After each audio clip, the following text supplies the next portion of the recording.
when somebody has a near-death experience, what they tell us is, well, there are no words for this, right?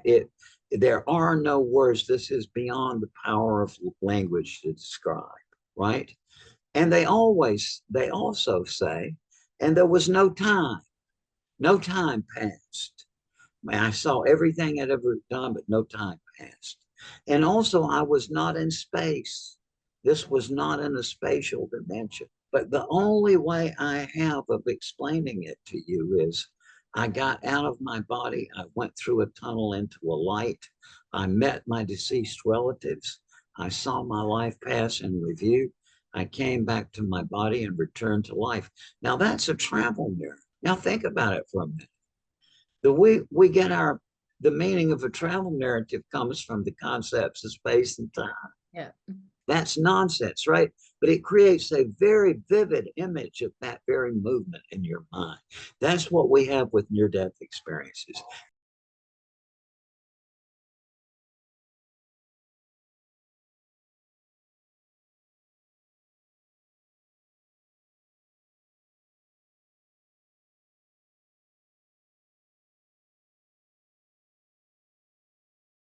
Hey everyone, welcome back to First Contact. I've got another very exciting episode for you on the topic of near-death experiences. Now, this guest that we have on today probably requires very, very little introduction because if you heard the term NDE, you've probably come across Dr. Raymond Moody, who is what I would consider the world's leading expert in all things near-death experience.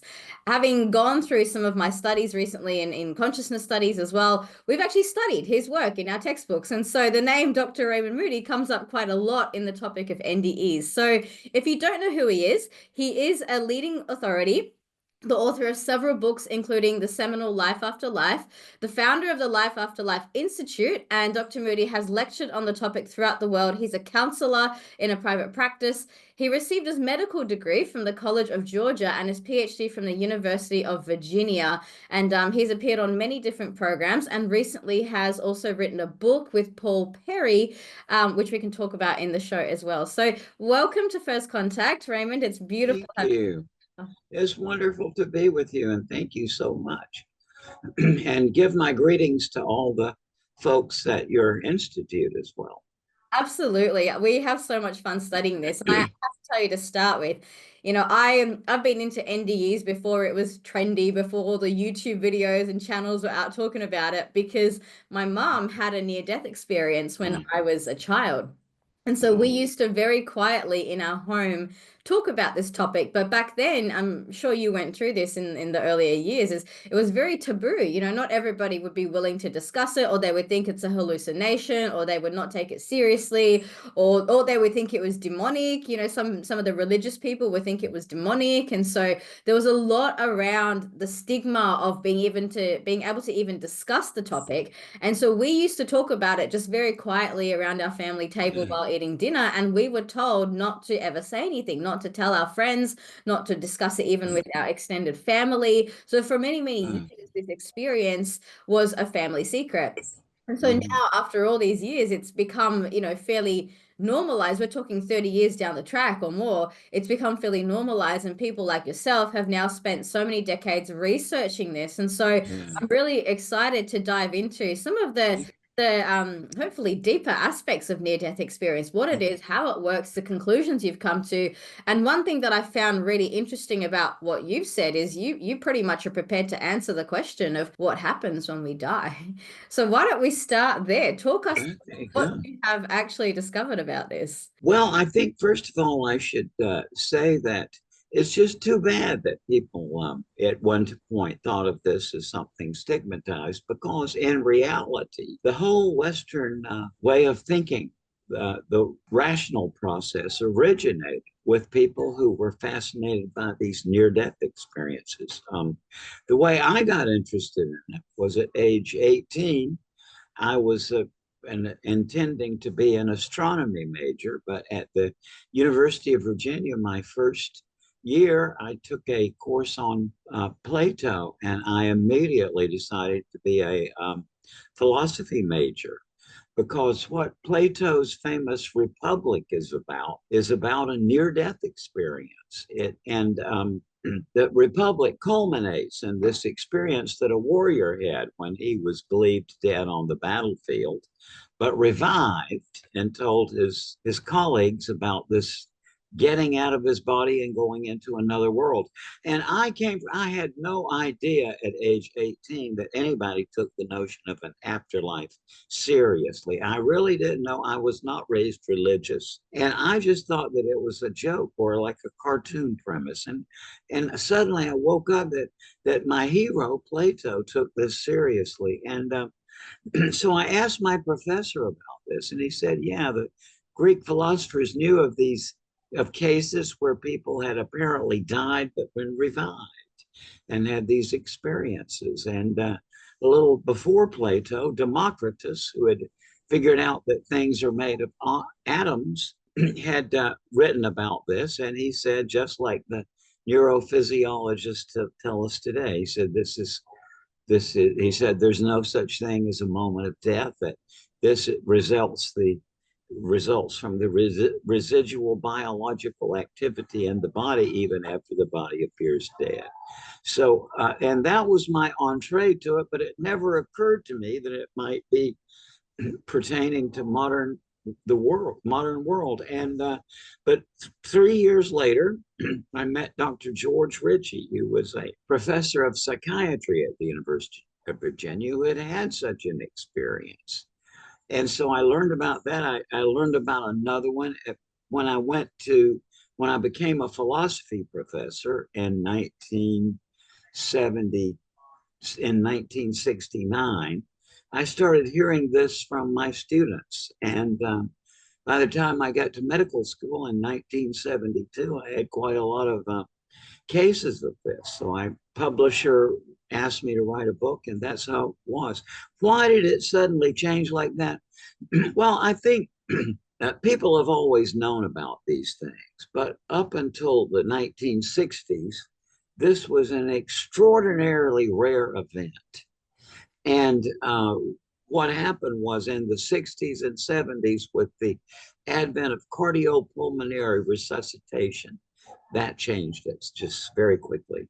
And something that was once a very extraordinarily rare event became a daily event. And that's what happened. And with it, you can't get away from this anymore. It's people are getting resuscitated all the time, and a high percentage of them have these experiences. So every day, a huge mass of people joined the group of folks who, from their point of view, been to the other side. That's incredible. And to be fair, I never actually considered the role of resuscitation in the increase of these occurrences, because I guess, I mean, it makes sense when you put it like that, because of course, when more people are going and having the opportunity to come back because That's right. their body is being resuscitated, that does make a lot of sense.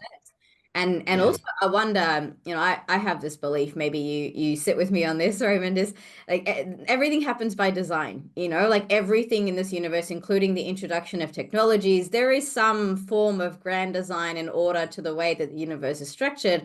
And I can see how the introduction of resuscitation technology is also playing a role in our human evolution, because it's allowing us to understand who we really are as human beings and what happens on the other side. And it's really beautiful that we're starting to now take this topic more seriously from a research perspective, so that we really can answer the question of what does happen. Do we cross over and go somewhere? Is there a soul? Is there something on the other side where life continues on? And of course, you're the best person to answer that question. So, well, I think I may be, because being a logician, I understand why you hear all the time people saying scientific evidence of life after death. That is just simply not the case. And parapsychologists who think of it that way, these are my dear friends. They're sweet, sweet people. But in terms of their thinking process, they're kind of captivated by scientism, that this has got to be a scientific question. In reality, in the real world, the question of life after death is probably, in my opinion, the most important question. And maybe perhaps for that reason, it is not yet a scientific question. And the reason is that there is no clear procedure or process by which you could confirm it or disconfirm it. See, but go back in your mind, Eesha, to the year 1915 and be a very, very informed and educated person of the year 1915. Okay. And now listen to the following sentence. All four of Ethel's grandparents perished and were lost in a shipwreck long before her mother and father were born. In 1915, that's totally unintelligible, right? It's nonsense. Now add the knowledge of the role of DNA and heredity, gene splicing, gene editing, cloning, and you have a scenario that makes it intelligible. It hasn't happened yet, but we can imagine in an intelligible sequence of events how it could. And where we are right now is with the afterlife question is that we're right there in the middle of this. It's something that in the real world has been unintelligible for, but with the advent of these kinds of experiences, it is now we have a way of well, go back to 100 years ago and somebody says, I got out of a tunnel, I got out of my body and went through a tunnel into the light. What are they talking about? Now it's becoming it's synced into the public perception in a way. And it sounds so goofy and a little bit paranoid to be talking about the things you were talking about, the design and the universe and such. And I understand why that is such a very conceptually difficult thing to imagine. And yet, in the course of my life, Eesha, things have happened. For example, this Dr. George Ritchie, who was the first living person I ever knew who had a near-death experience. He was from Richmond, Virginia, okay? And my mother and father were from Porterdale, Georgia. And I met George Ritchie in 1965 at the University of Virginia. And his experience, which changed my life as well as his, took place at Camp Barkley, Texas in December 1943, when George was a recruit in the Army.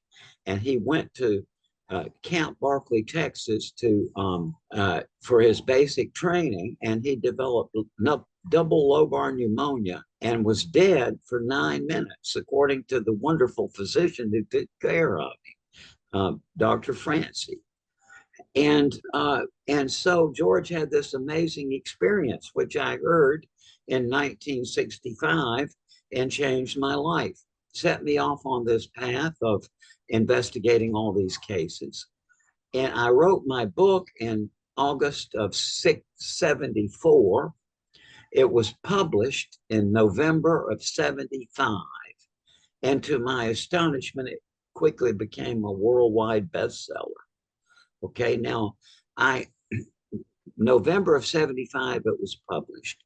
January of 1976, 2 months later, I graduated from medical school. And I was a medical student in Georgia. But I had been to UVA for my undergraduate and my graduate programs. So I decided to go back to Charlottesville to do my psychiatry residency. So in March of 1976, I went up there and I did my interviews, and I talked to George Ritchie for a while there. Next day, came back to Macon, Georgia, where my parents lived. They were taking care of my kids. And I very casually mentioned that the day before I'd been with this Dr. Ritchie, that it inspired me in this work. And by then, my dad had heard a tape of George Ritchie's experience. And I swear to God, my dad said the following words: George Ritchie, Camp Barkley, Texas, December 1943. You know, I was there, and so were you. My mom and dad had moved to Camp Berkeley in early September 1943. I was conceived in late September. George's experience was December 20th, roughly. And my parents moved away from Camp Berkeley on December 29th. So I was there in utero when this experience happened that changed my life, and repeatedly. George Ritchie just materialized in my life in the most amazing ways. And just, I mean, it's just what I'm getting at is that really, if you're reflective, it is hard to kind of think your way out of what you were talking about, that there is some kind of level above this that is kind of, and it seems to me to have something to do with narrative. You were talking about the soul. You mentioned the soul. Well, you mentioned what I think about the soul. I don't think there's any such thing as a soul, okay? Because, and let me explain, that is a philosophical construct. It came ultimately from Pythagoras and then was developed by Plato, the notion of the immaterial mortal soul. This is very counterintuitive to Christians, but you know, if they just look this up in the history books, they'd see it's the Christians took their theology of the afterlife from Plato's Phaedo. That's the historical reality. And that's where this notion of the immaterial immortal soul came. Well, you could be burned at the stake after, you know, after the Christians got started for questioning that, right? You know, and this pretty much, they terrorized every thinker until about 1500 or so. And once things got, you know, loosening up a little bit, Thomas Hobbes pointed out, well, the notion of an immaterial, immortal soul, it doesn't make any sense. It's unintelligible, right? And so, you know, people got to thinking, and Locke, John Locke, who had a lot to do with the formation of the American Constitution, was thinking, and he said, well, you know, he saw Hobbes's point, and then he said, well, what consists of what our inner self consists of is our consciousness and our memories. That's a different point of view from the soul, see, which is a substance. Then David Hume, the great skeptic, came along a few decades later and he said, when I look inside of myself, I don't see anything that's permanent. It's always just the impression of the moment, which is what a lot of psychologists are telling us these days. It's an illusion, right? Well, you know, I have a right to have an opinion, I guess, and where I've come to on this, it came from, I had a wonderful year working in a geriatrics clinic for people who couldn't be seen at the front door of the mental health clinic because they were the mayor or the chief of police or the international celebrity, right? And so in a little town, you got to have some arrangement. And I was the oldest resident and known for my book. So I was it. And constantly during that year, Eesha, I heard people, and these were very, very reflective, brilliant people. Some of them you know, yeah, they're just very famous. And so repeatedly I heard this, Raymond, like the older I get, more when I look back at my life, I get this uncanny feeling that it's been a movie or a script or a play or a novel or a story. They would use different words, but the idea is, and so that's where I've come to think of it. What we're in is kind of like movies, is the way. And now, if a logician is listening to this, they'll say, "Oh, Raymond Moody just slipped into a logical error," because, you know, what the argument would be is, well, what Raymond Moody is saying is that the life is like the theater, right? He's taking one aspect of human life and projecting out into the universe as a model of the whole. All right. And that would be literalizing a metaphor, which is a logical fallacy. And I get that, but I'm saying no, it didn't happen that way. It happened the other way. I think the reason why we have the theater is that people like Aeschylus and Sophocles and Euripides were the public intellectuals of their era. And so they were thinkers, and, they were getting, oh my God, it's so that, there's this, has this dramatical structure. And so what sparked it was Thespis one day, for reasons unknown, stepped forward from the chorus, which was a tradition there in Athens. They would sing the old the old stories and myths and so on. And when Thespis spoke his own lines, it created a sensation. Now, we all know about the Greeks, and what everybody knows about the Greeks is pretty much their essence, and that is competition, right? Everybody knows about the Olympic Games. Well, that's what the Greeks are all about, competition, right? And so, what was the first response when they created this sensation? Let's have a contest. Aristotle, who had practically no sense of humor, wrote this essay about trying to figure out what kinds of things you couldn't decide by contest. So that's how, and so it just created this sensation. And the first winner was Aeschylus and Sophocles, Euripides. 50 years it took for the theater to become a profession. What I think that plainly means is that Aeschylus and Sophocles and Euripides had just figured out from their life experience what my patients told me, that the older you get, this looks more like a story. And so they could level out a flat place down there and act it out. I remember having that sensation one time when I saw the Orpheus movie. It was the Book of Life, a Disney animated thing, but it was Orpheus was the story. And I remember the movie had the whole life of this Mexican man, all right? And so I remember stepping out of the theater, and 2 hours had passed. And I remember, oh my God, we saw that man's entire life unfold in a 2-hour segment. See, that's one thing drama can do. It can condense. Just like at the end of life, people say that your story gets reviewed. It's broken into little pieces and it's spread around you in a hologram. And there's no time. And you see everything you've ever done in your life from the point of view of the other characters. Like a movie. And, so yeah. It makes sense how people get that. Yeah. So I think David Hume was, he was really a terrific skeptic. And, even he died in 1776, born in 1711, died in 1776. And Hume was, he wouldn't let his essay on the afterlife be published until after he was dead. So, even though they had to put the stakes away by then, they could still harm you.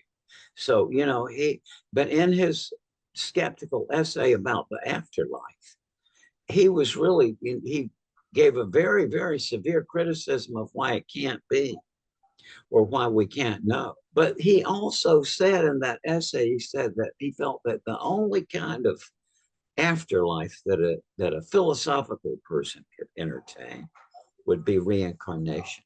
And he didn't say why, but I figured, see, Hume was more famous as a historian.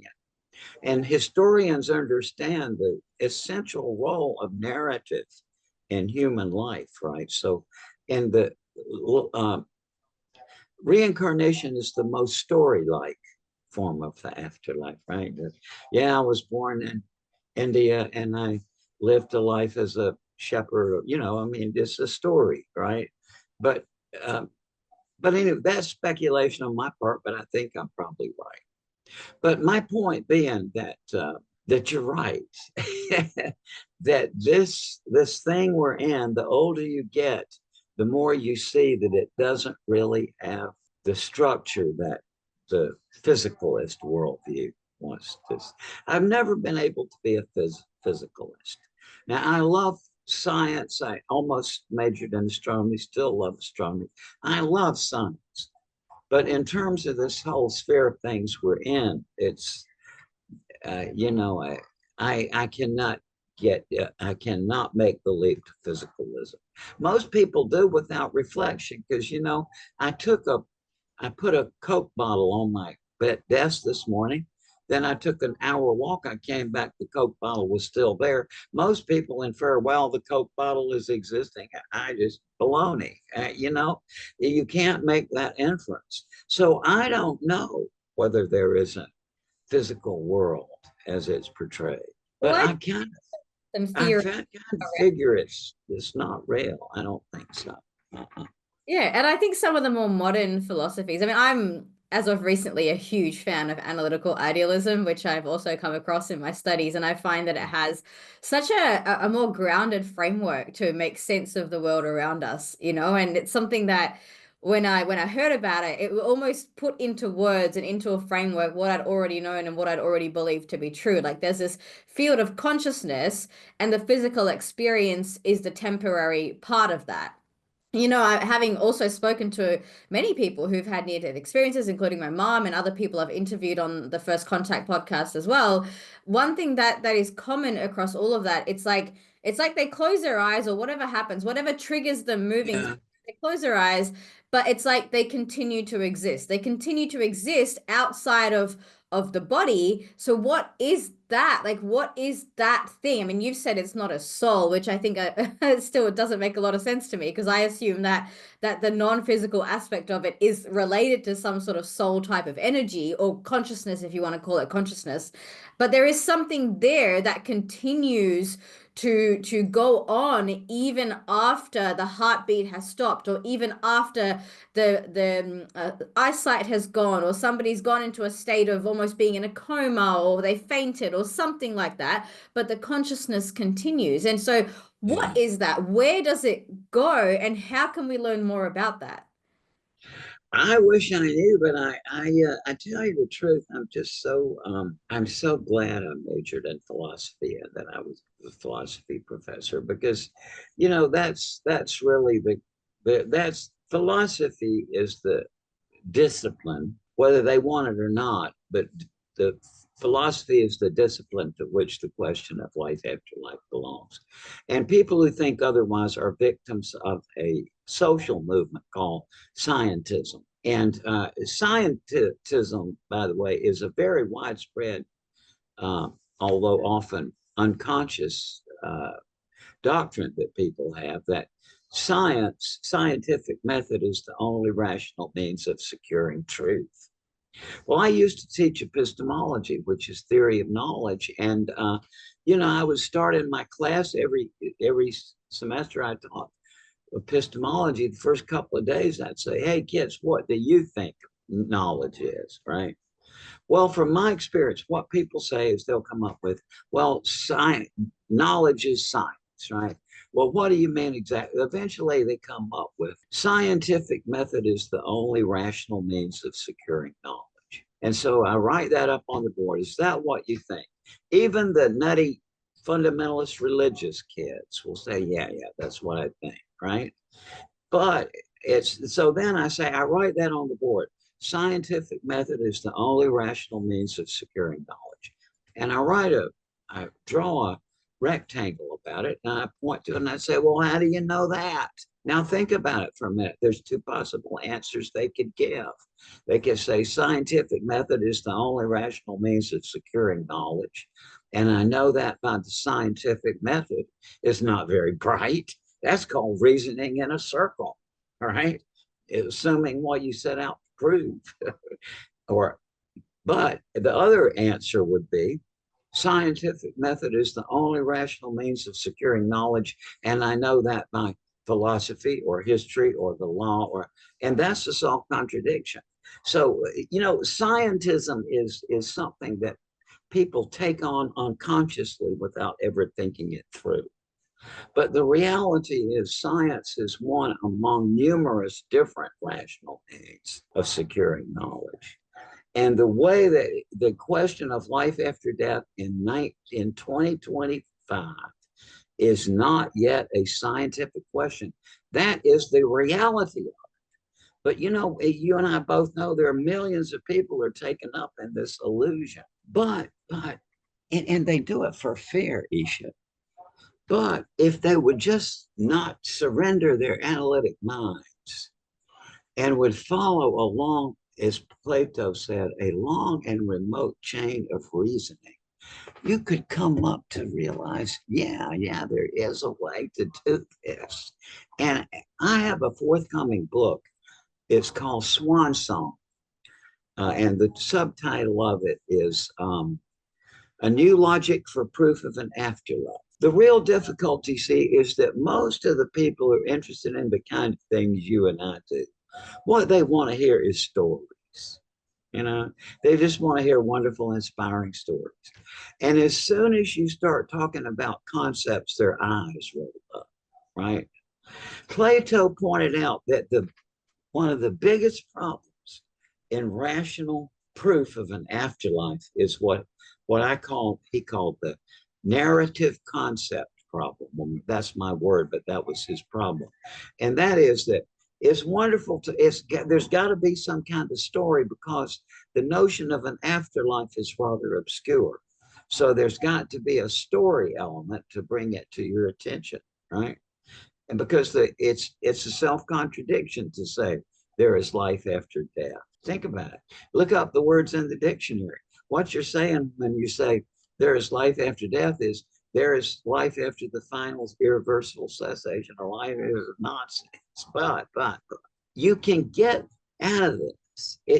But you can't be assured or get to the confidence that there's an afterlife, at least rationally, by listening to lots and lots of stories. You've got to have some concepts to nail it down to. And as of about August, people are going to have it. Because in this book, I'm asking people to refute me, by the way, because, I've never been able to understand people, Eesha, who want to subscribe to an ideology or want things to be a certain way. I want to know what is,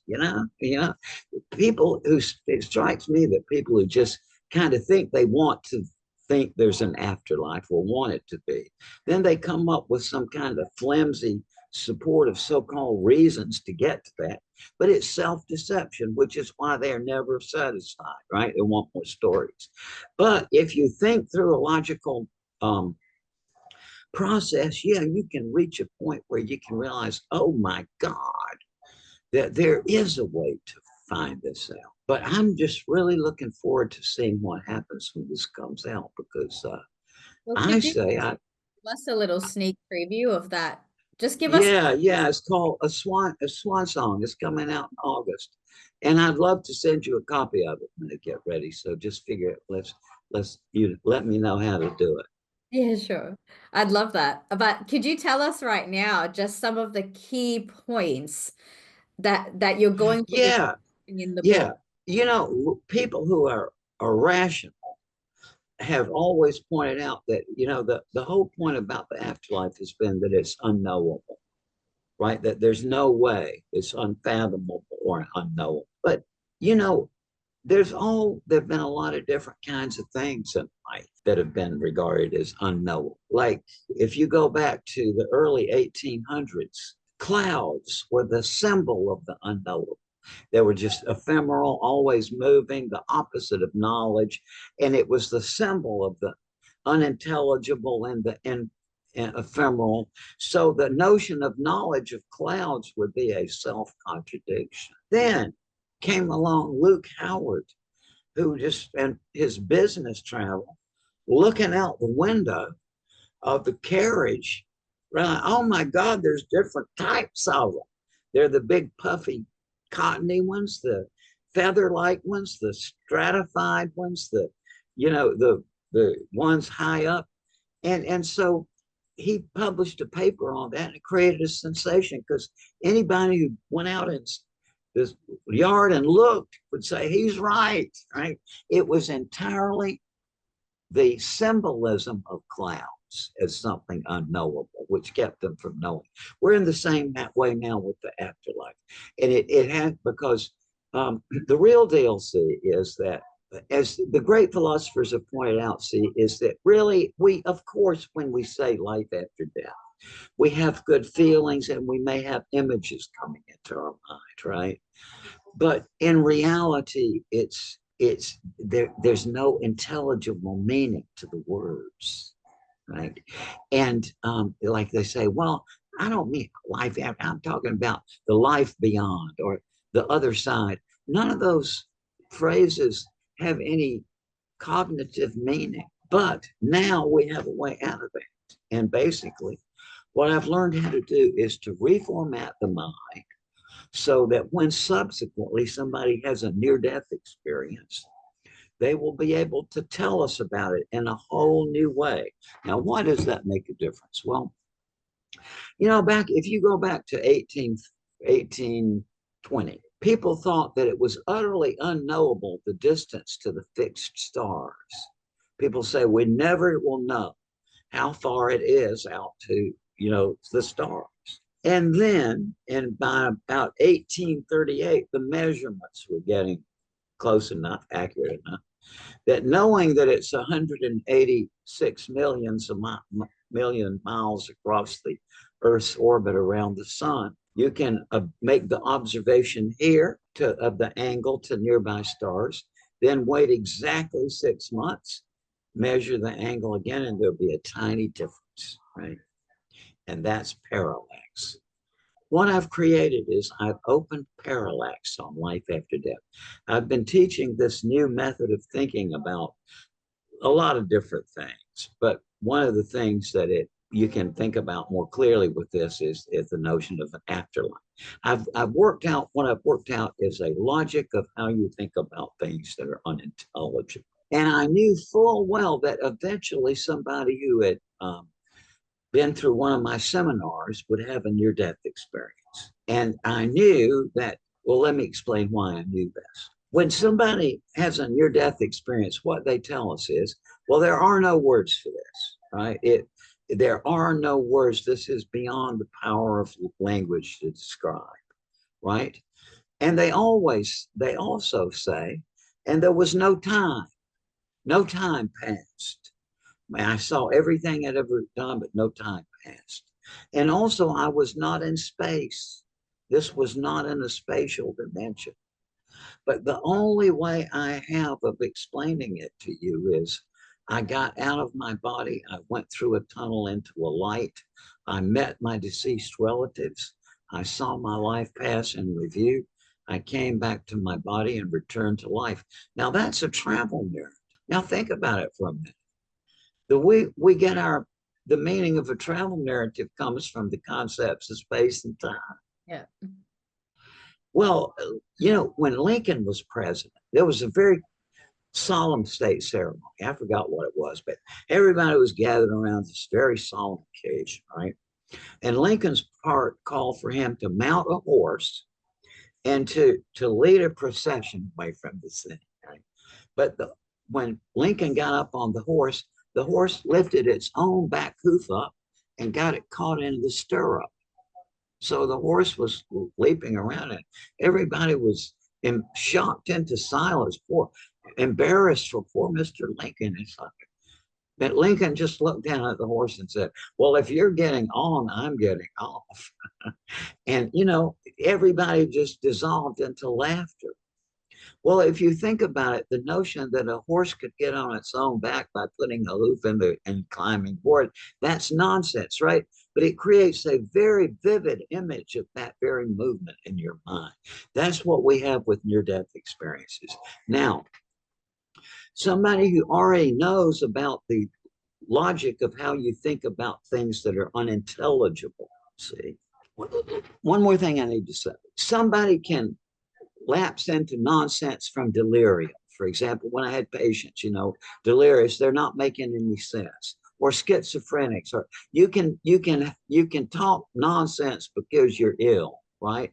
Or you can talk nonsense involuntarily just by accident or inadvertently. For example, like the coach says, you guys pair up in threes.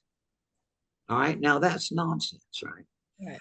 But if you went to the coach and said, just a minute, pair up means two, he would get it, being in a clear state of mind. But somebody delirious is not going to be able to do that if you correct them.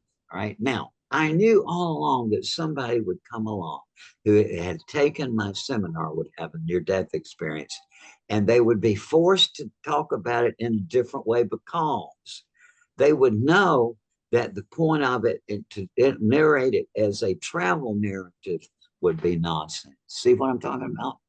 So it happened. There's this wonderful man, and he is beyond brilliant. This guy was, he worked with Bell of the Bell Throne, a brilliant scientist, also a renowned sculptor. Okay. And he called me after attending one of my seminars a couple of years later. He called me and he said, Raymond, he said, he developed H1N1. He was in the hospital for 60 days. He lost his leg to gangrene. He had 3 cardiac arrests. And he called me and he was trying, his voice was very weak. He had just out of the hospital. He said, Raymond, he was telling me about his illness. And in the midst of this, it changed tone. He said, and Raymond, he said, when I was over there, he said, my mind went back to the seminar and I saw that what you're saying is true. You can't comprehend how that world is connected to this world, as he said, unless you take the unintelligibility axis into account. So what we have now here is we have opened parallax on the afterlife. We have thousands and thousands of reports from given through Aristotelian logic, which makes it a travel narrative. But when somebody goes in and they know this, then they're going to alter their account to make it intelligible, right? So And so that's happening. what is the new? Well, If it's not travel, how else would you describe that experience? well, see, that's why I can't wait to know, because there's a lot of people out there. I mean, eventually there's going to be more people who are, who already know how to think about the unintelligible and going to have this experience. I guarantee you. Yeah. Well, I would put it in the frame of like multidimensional understanding, and this Mm. comes from a lot of the work I've done on the ET side of things, ufology side of things, looking at multidimensional space, time, space, however you want to put that. And it's this idea that consciousness exists beyond the physicality. And so beyond the physicality, it's not even so much about travel as it is like you've just tapped into a different state of reality. And maybe through your research, you have something you can input on this. I do know that from things like filter theories of consciousness and transcendent mind theory, they say Mhm. that what you're really doing is you're experiencing more of that experience simply because your brain's not filtering the stuff out anymore. So it's not like you're traveling somewhere to have an experience, you're just having the experience and you're able to perceive more of the experience here and now.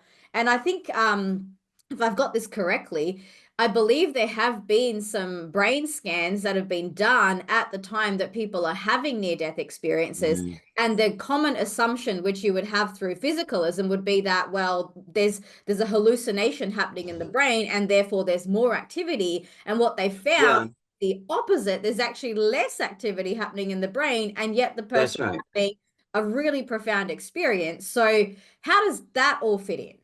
It's just really interesting. I'm so fascinated by these neurophysiological studies of near death experiences because it shows a very interesting thing is, there was a major foul up in Western thought, Eesha, at the time of Xenophanes, basically, who figured out that we can think logically about knowledge, and he created the field of epistemology, but he didn't go on to think about the fact that we can think about logically about ignorance too. And so therefore we're in the West, we have difficulty thinking about ignorance. But once you think about ignorance, you see that it too is a very structured phenomenon. And I am interested in how ignorance shapes the discourse about paranormal things. And I don't mean ignorance in a and I'm not using a value term there, right? I'm just talking about the state. And it's all right sometimes to ignore things in science. Like in a study, you can say, we ignore this factor, right? And that's part of the procedure. And part of their procedure, and now bringing this back to the neurophysiologist on near death experiences, as you probably know, that same phenomenon occurs very, very frequently to people at the bedside of the dying who are not themselves ill or injured. They just happen to be standing there and they say, as grandma died, I got out of my body and I went toward this light, or a light came into the room, or people say, you know, as the guy was dying, I co-experienced his life review and so on. Those are very common things, and they have all of the aspects and the elements of near-death experiences, except they occur not to people who are almost died and returned, but rather who are people who are standing there at the bedside where somebody else dies. But I find that none of, you know, they just totally ignore it. But it's all right for them to do it because their methodology, see, is what they're in love with. I think that's so fascinating. It's like, and by the way, I I am not talking behind anybody's back here because I have some of my dearest and longest friends are parapsychologists, right? And I talk the way I'm talking right now to them too.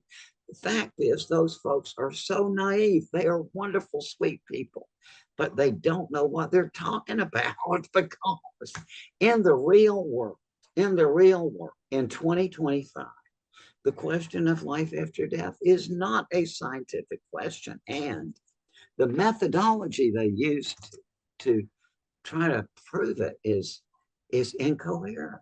For example, now I don't know anything about mediums, but I know a lot of parapsychologists are interested in mediums.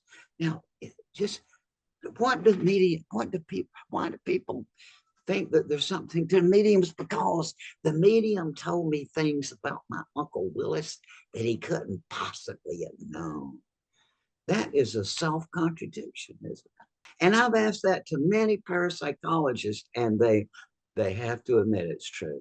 But they're so wrapped up in this nonsense, which is all right, that, you know, it's the reality is we are on the verge of genuine rational understanding of the biggest question of existence. But the way we get there is we've got to get rid of the afterlife establishment.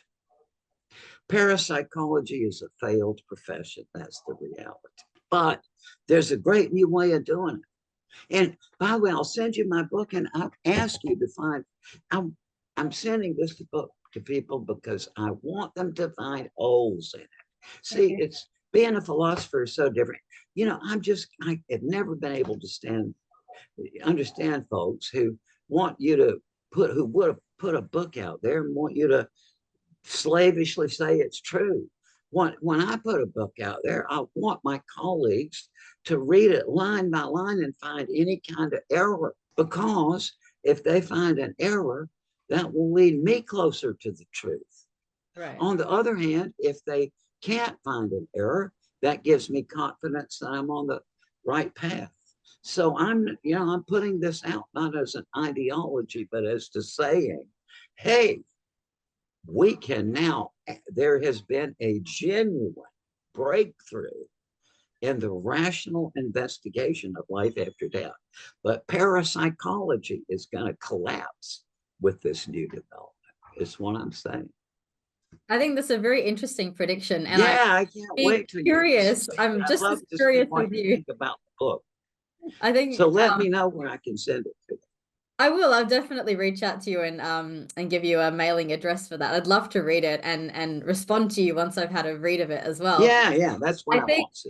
I think what I'm most interested in is so I myself, I'm an experiencer, right? Like, so I have had many experiences that defy even my understanding of science. And I come from a scientific background. I studied engineering, you know, so I went through years of that. So I studied chemistry and physics and all the things. Me too. Which is great. But then I got to my mid-20s and then I started chemistry is just, oh my God. I could have, you know, as soon as I got my chemistry set as a kid, you know, I mean, I could, you can't major in everything, but chemistry is, oh my God, it's so great. It's fascinating. The only thing is, I got to my mid-20s and I started to experience things in the spiritual realm, and it didn't make Yeah, sense. I couldn't find a way to reconcile what I had learned in school versus what I was experiencing in my own yeah, life. I think that's where a lot of the discrepancy does come in, is because I mean, of course, I mean, everything you're saying is true. Like NDEs are not being treated scientifically for the most part. And at the same time, you've got tens of thousands, hundreds of thousands of people having these experiences. So that's right. is that possible? Maybe the I science. know exactly why it's possible, Eesha. I swear to God, it's because of scientism. See, it's like people are not, they want to hear that word scientific, you know? And so it's got to be scientific. That is baloney. The So reality is, what are you bringing in that's going to maybe replace that mindset or replace that framework? Because at the moment, people like myself who have experiences, we don't really have, and I think a lot of people would agree with me on this. There's not a lot out there that helps us to put a frame around the experiences we've had. And if you're anything like me, I've just gone and said, all right, well, I'm going to put my old frameworks to the side and just be yeah, open to the idea that there's something outside of that. But I still haven't yet found the exact framework that helps me to make sense even yeah, of my I own know. experience. And, you are a serious person, Eesha, and I am too. And you got to realize that like I do, that most people who think they're interested in life after death are not really serious people. They want to hear stories. They want to have that glowing look in their eyes, but they don't know what they're talking about. All right. But what the reality is was very well stated by David Hume, who said, and if you follow these words as I say them, you'll see he was right. He said, by the mere light of reason, it seems difficult to prove the immortality of the soul. Now, there is an understatement. And he went on to say, some new species of logic is requisite for that purpose, and some new faculties of the mind that they may enable us to comprehend that logic. All right. Now, if you ever studied the logical positivist movement from the early 20th century, it's A.J. Ayer, for example, but the early 20th century called the logical positivism was, those philosophers realized that the classical statements about life after death were unverifiable. I mean that, and therefore although that we feel good feelings or see images, that there's no real cognitive content to that, and that is the reality. And so the reality means that what we need, if we really are serious about the question of life after death, really serious, I mean, not like the New Agers who just want to hear stories, but if you're really serious about it, then what you need to do is to face that question. But can we have a logic of the unintelligible, a logic of nonsense? Well, because of Aristotle, we think we can't. But Plato kind of thought we could, okay? And like, we got maybe a few more minutes here. Let me show you that you can actually think logically about nonsense, okay? Most people think of nonsense as something unformed, formless, incoherent, right? But now listen to this. I'm going to give you 4 locutions, all right? First, 'twas brillig and the slithy toves did gyre and gimble in the wave. Is that nonsense? I'm not sure I even understood what you Yeah, just well, yeah, said. but it is. 'Twas brillig and the slithy toves did gyre and gimble in the wave. That's nonsense. But Okay. listen to this. Holiness breeds the vestigial lipstick of spontaneity.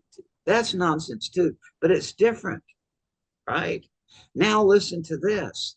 That cannibal you men just ate was the last one in this county. That's nonsense too, but that's yet a different type. Now listen to this. Hat thoroughly the if will soon alzest.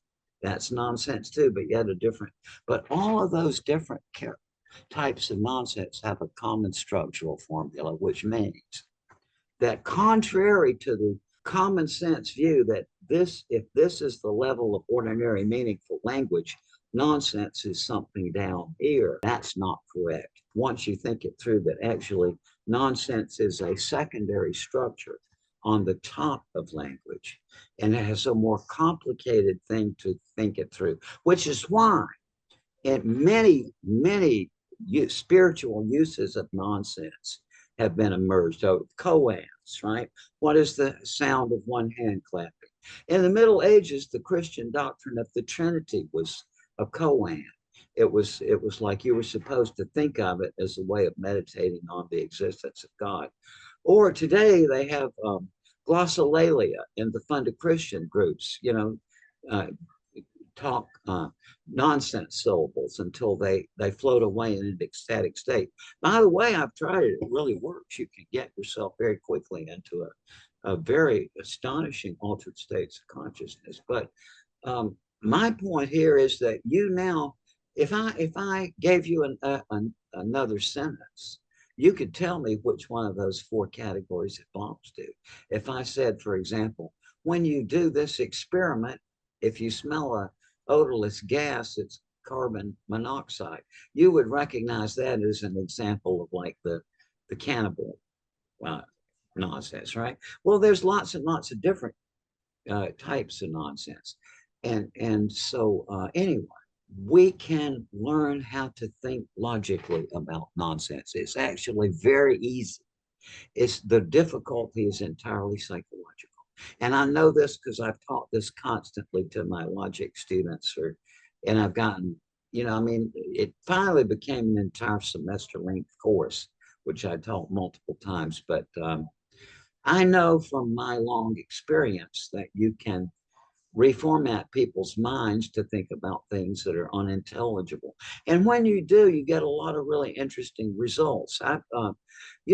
My lectures and seminars I've done on this for years, they are most popular with people in the field of advertising because nonsense makes people pay attention.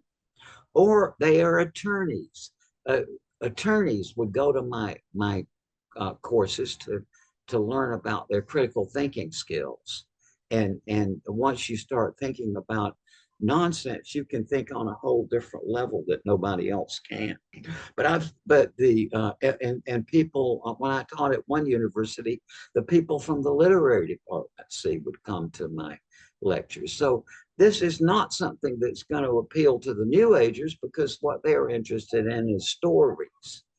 But there is a small contingent of folks, as I know from my career as professor of psychology and philosophy, who are really interested in this from a serious point of view. And they are now ready to be satisfied because, this is, I have tested this out with enough people to know. I gave it to 14 of the most brilliant people I know. Professor of an astrophysicist, two professors of business, a couple of logic professors of psychology, and I asked them to find a hole in this, please. Nobody could find it. So I'm confident that we have now a breakthrough in the rational investigation of life after death, but it's not going to go over well with the parapsychologist. It's a pretty bold statement, and I think to finish up today, what can you say just as some final words for people for people who have had a near-death experience and are maybe looking to find some sort of meaning about that and to find some comfort in the experience they've had? Oh, I think people naturally do that, don't you? That's where they get great comfort from it, and it changes their lives. And what I would say is this: I would say that where I am on it as a logician, I understand why, at least in 2025, you can't draw an inference that the logical proof that there's an afterlife. But I also know that we're on the verge of it, and there are whole new ways of doing it. And where I am is I understand the logical difficulties, but I give up. I can't think my way out of it. All my life, I've been able to think my way out of anything because that's the way. If you're really serious about knowing something, you need to learn logic and you need to knock down everything you think, or at least try. Because if you keep trying to knock out everything you think, then eventually what you come out with, you're going to have a little more confidence in it. So where I am after 50 something years of thinking about near death experiences, I give up. I can't think of any way out of it. So, I gather there's an afterlife. Maybe Yeah, maybe thinking is not the correct pathway. I mean, maybe we can that's true too. maybe But feel our way into an understanding. I mean, obviously people who have these experiences don't just think about a near death and have it as a memory. There's a tangible shift that happens for people at a feeling, at a being level, and understanding that changes within them about who we are. And so maybe by getting to this point where you can no longer think about it, maybe that's the starting point of actually being able to understand. well, that would be the koan. That's the purpose of using a koan, isn't it? Because you try to solve it logically, and when you realize you can't solve it logically, it puts you into a different framework. But see, there's a lot of people who just don't want a proof of life after death, because a person with a near death experience, what they don't need a proof of life after death, Right. and religious fanatics don't need a proof of it. They might burn you at the stake for bringing it up, right? But some people do want rational credence toward a afterlife, and I can help them. I love that. Beautiful. Well, thank you so much. It's been such an Thank you, Eesha. This is great. conversation. I will look forward to reading your book, and we'll put your website and links in the description. So anyone who wants to check out Dr. Raymond Moody's work, you can go check out his courses, his books, and it's been a fantastic show. So thank you everyone for listening, tuning in, and give us a like, share, and subscribe, and share it with your friends. Get the good word out. First Contact the podcast. We got some amazing guests coming up for you, and we look forward to seeing you next time. Thank you.